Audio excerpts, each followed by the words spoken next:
Hi, welcome to the Gamesplainer. I'm Jeff the Gamesplainer, and today I'm Gamesplaining Century, A New World. So it's been a year since I did my original reviews of Century, A New World. What do I think of it? Do I still like it? Have I even played it? I'm glad you asked. The reality is, I haven't played this one.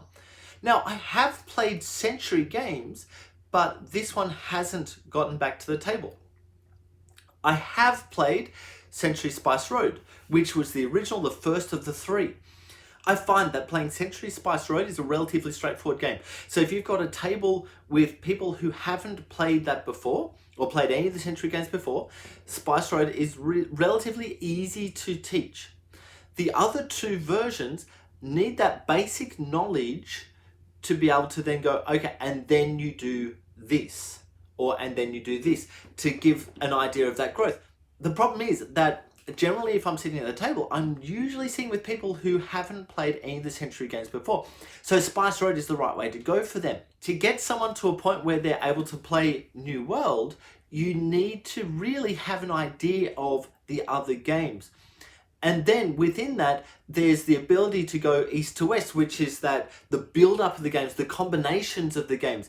But in order to play in those combinations, you really do need to have played the base game for each of the ones that are going into it. And so there's even a harder part of getting that working.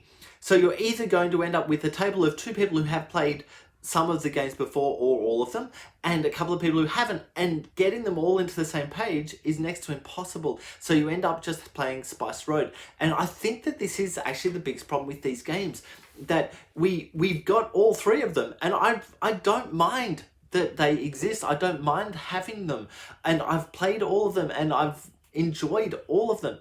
But having all of them and actually getting them to the table is a vastly different thing, simply because of that knowledge base of the other people at the table. Yes, of course you could jump straight into New World or into any of the combination east to west stuff, but if you've got people at the table who haven't played any of them before, there's a heck of a lot of information that they need to remember and to kind of bring into the way they play. Yeah, the games work straightforward, but to actually do the working out of stuff, I find Spice Road just works better.